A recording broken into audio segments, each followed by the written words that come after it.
ప్రస్తుతం దేశ రాజధాని ఢిల్లీ వీధుల్లో ఒకే ఒక్క నినాదం గట్టిగా వినిపిస్తోంది. విద్యాశాఖ మంత్రి ధర్మేంద్ర ప్రధాన్ తక్షణమే రాజీనామా చేయాలి. నీట్ పేపర్ లీకేజీలు, సిబిఎస్ఈ పరీక్షల్లో అవకతవకలు దేశవ్యాప్తంగా లక్షలాది మంది విద్యార్థుల భవిష్యత్తును అంధకారంలోకి నెట్టేస్తే విద్యాశాఖను నడిపించడంలో ఘోరంగా విఫలమైన ధర్మేంద్ర ప్రధాన్ను ప్రధాని మోదీ ఎందుకు ఇంకా ఆ పదవిలోనే ఉంచారు? అసలు ధర్మేంద్ర ప్రధాన్ను పట్టుకొని మోదీ ప్రభుత్వం ఎందుకు అలా వేలాడుతోంది? గతంలో ఇలాంటి విమర్శలు వచ్చినప్పుడు ప్రభుత్వ ప్రతిష్ట కోసం మంత్రులు స్వచ్ఛందంగా తప్పుకునేవారు. కానీ ఇప్పుడు ఆ నైతికత ఏమైంది? ఈ ఢిల్లీ పరిణామాల వెనుక ఉన్న అసలు పొలిటికల్ స్ట్రాటజీ ఏంటో ఈ వీడియోలో వివరంగా విశ్లేషిద్దాం.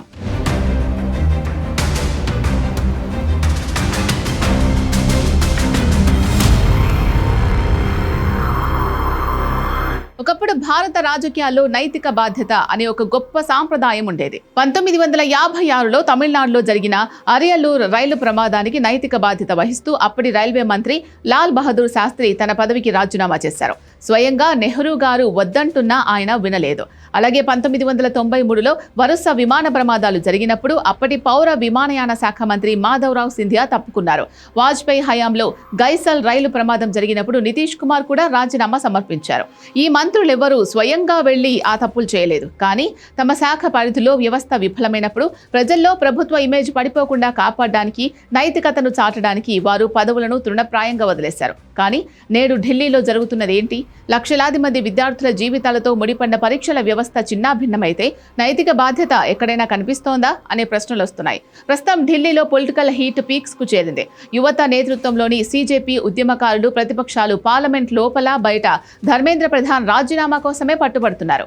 ఎన్టీఏ నిర్వాకం వల్ల పేపర్ లీకేజీలు వరుసగా జరుగుతున్నా మంత్రి గారు మాత్రం ప్రతిపక్షాలపై, నిరసనకారులపై ఎదురుదాడి చేస్తున్నారు.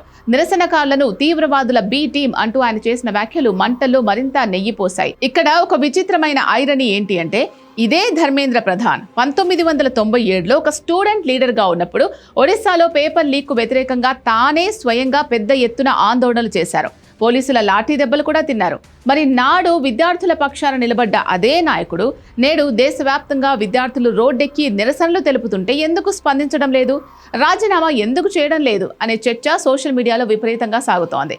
రాజకీయ విశ్లేషకుల ప్రకారం ప్రధాని నరేంద్ర మోదీ గారు ప్రతిపక్షాల ఒత్తిడికి లొంగి తన మంత్రులను తొలగించడానికి అస్సలు ఇష్టపడరు. ఒకవేళ ఇప్పుడు ధర్మేంద్ర ప్రధాన్ చేత రాజీనామా చేయిస్తే అది ప్రతిపక్షాల విజయంగా మారుతుందని, ఈ ప్రభుత్వం బ్యాక్ ఫుట్ లోకి వెళ్లిపోయింది అనే సంకేతాలు ప్రజల్లోకి వెళ్తాయని బీజేపీ భావిస్తోంది. ఒక దశాబ్ద కాలంగా మోదీ నిర్మించుకున్న స్ట్రాంగ్ లీడర్ ఇమేజ్ కు ఇది దెబ్బ తగులుతుందని వారి భయం. పైగా ఒక మంత్రిని తీసేస్తే రేపు మరో సమస్యపై ఇంకో మంత్రిని తీసేయాలంటూ ప్రతిపక్షాలు మరింత ఒత్తిడి పెంచుతాయి. అందుకే మోదీ ప్రభుత్వం ఫాస్ట్ ట్రాక్ కోర్టులను ఏర్పాటు చేస్తామని ప్రకటించింది. కానీ మంత్రి రాజీనామా డిమాండ్ను మాత్రం పూర్తిగా పక్కన పెట్టేసింది. అయితే ఇక్కడ గమనించాల్సిన విషయం ఏంటి అంటే, రాజకీయ వ్యూహాలు, పార్టీ ప్రతిష్టలు ఎలా ఉన్నా ప్రజాస్వామ్యంలో ప్రజల నమ్మకం, విద్యార్థుల భవిష్యత్తు అన్నింటికంటే ముఖ్యం.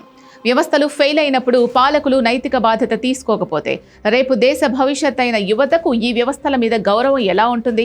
గతంలో మంత్రులు చూపించిన నైతికతను నేటి పాలకులు విస్మరించడం ఎంతవరకు కరెక్ట్?